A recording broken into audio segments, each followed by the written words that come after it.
ఎట్లయితే ముగ్గురు నాయకులు వాళ్ళ స్వార్థం కోసం ఆలోచించారో ఇదే ముగ్గురు నాయకులు అధికారంలో ప్రతిపక్షంలో ఉన్నారు. ఇప్పుడు పోలవరం గురించి కూడా ఒక్కరు కూడా మాట్లాడరు.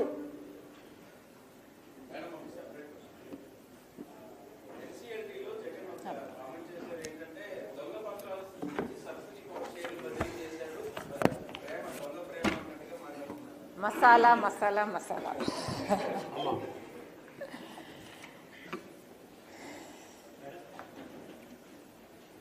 అమ్మా, నాకేం అభ్యంతరం లేదు మీ క్వశ్చన్స్ని ఆన్సర్ చేయడానికి. కానీ నిన్నేం జరిగిందో తెలుసా? నేనేమో గొంతు చించుకొని ఇక్కడ వక్ఫ్ బిల్ అమెండ్మెంట్లో ముస్లిమ్స్కి అన్యాయం జరిగింది అని అరిచి పెట్టానా? ఒక్కడన్నా కవర్ చేశారా?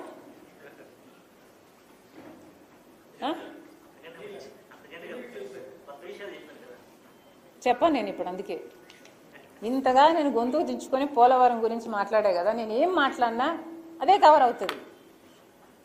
I'm not here for me, I'm here for the Congress party. I'm the chief of Congress party. ఏమనుకుంటున్నారండి మీరంతా? పోనీ అది కూడా కవర్ చేశారు, ఇది కూడా మీరు క్వశ్చన్స్ అడిగితే నాకు చెప్పడానికి అభ్యంతరం లేదు. బట్ ద హోల్ థింగ్ అసలు మొత్తానికి మీరు అసలు నన్ను కవరే చేయరు. సో నేను ఇక్కడ రాజకీయాల్లో ఉన్నది నేను జగన్మోహన్ రెడ్డి గారిని బీట్ చేయడానికి మాత్రమేనా? ఎట్లా కనిపిస్తున్నారు? మీకు అందరికీ కూడా అర్థం కావాల్సింది ఏమిటి అంటే, రాహుల్ గాంధీ ప్రధానమంత్రి కాకపోతే ఆంధ్ర రాష్ట్రానికి ప్రత్యేక హోదా రాదు. పోలవరం ప్రాజెక్టు ఫుల్ కెపాసిటీలో రన్ కాదు. 30 లక్షల ఎకరాలకు నీళ్లు రావు. మీకు అందరికీ అర్థం కావాల్సింది ఏమిటి అంటే, కాంగ్రెస్ పార్టీ అధికారం లేకొస్తే మాత్రమే ఇవన్నీ సాధ్యము. I'm here for that. Congress party బలపడితేనే ముస్లింలకు కానీ మైనారిటీలకు కానీ బడుగు బలహీన వర్గాలకు కానీ న్యాయం జరుగుతుంది, రాజ్యాంగం బ్రతుకుతుంది, ప్రజాస్వామ్యం బ్రతుకుతుంది. ఇవన్నీ ఒక ఎత్తు అయితే, మన రాష్ట్రానికి ప్రత్యేక హోదా కావాలన్నా, విభజన హామీలలో ఏ ఒక్కటి నెరవేరాలన్నా కాంగ్రెస్ పార్టీ అధికారంలోకి రావాలి.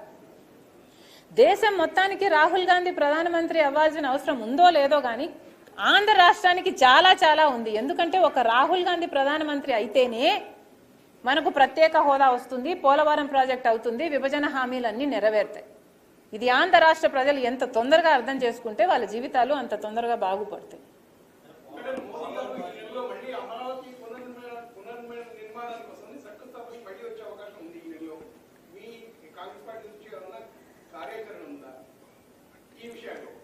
మోడీ గారు వస్తున్నారు, మమ్మల్ని కూడా దగ్గరికి రానిస్తారు అంటే మేము కూడా దగ్గరికి వచ్చి ధర్నా చేస్తామండి. మోడీ గారి దగ్గరికి రానిస్తారా మమ్మల్ని?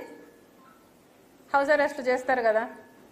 ఎందుకు వస్తున్నారండి మోడీ గారు? మళ్ళీ నాకు తెలియక అడుగుతాను. ఒకసారి వచ్చారు, మోడీ గారు ఏం కొత్తగా ప్రధానమంత్రి అవ్వలేదు, చంద్రబాబు గారు కొత్తగా ఏం ముఖ్యమంత్రి కాలేదు. 2014లో కూడా చంద్రబాబు గారు ముఖ్యమంత్రి అయ్యారు, మోడీ గారు ప్రధానమంత్రి గారు అయ్యారు. వచ్చారా? మట్టి తీసుకొచ్చారా? మన ముఖాన్ని మట్టి కొట్టిపోయారా? ఇప్పుడు సున్నం కొట్టడానికి వస్తున్నారా మళ్ళీ?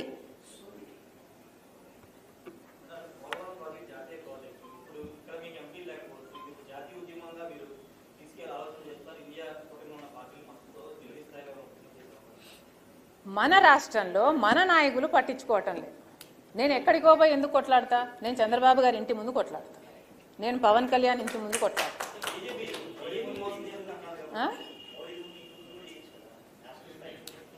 ఇక్కడ ముందు ప్రజలకి నాయకులకి ఇక్కడ అర్థం కావాలండి, ఎంత ఎంత బ్లేటెంట్గా కేంద్ర బడ్జెట్లో మన పోలవరం ప్రాజెక్టుని హైట్ తగ్గిస్తున్నాము అని నిర్మలా సీతారామన్ గారు 41 మీటర్స్కే అని అంత క్లియర్గా స్పెసిఫై చేస్తే ఒక్కడంటే ఒక్క మగాడు మాట్లాడాడండి?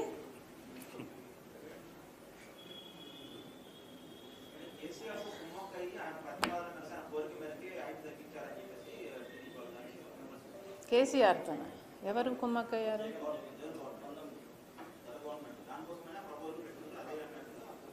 ఇప్పుడు అందరూ కలిసి కూర్చోండి, మాకు అభ్యంతరం లేదు. కేసీఆర్, జగన్మోహన్ రెడ్డి గారు, చంద్రబాబు గారు, పవన్ కళ్యాణ్ గారు, మోడీ గారు కూర్చొని మాకు అది 45 మీటర్స్గా దాన్ని తీర్చిదిద్దండి. అంతే, మీకు దండం పెట్టి అడుగుతున్నాం.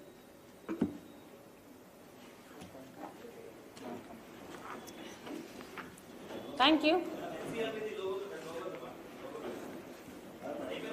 సో ఇదేది కవర్ కాదు. అమ్మా పోలవరం ప్రాజెక్టు 30 లక్షల ఎకరాలకు నీళ్లు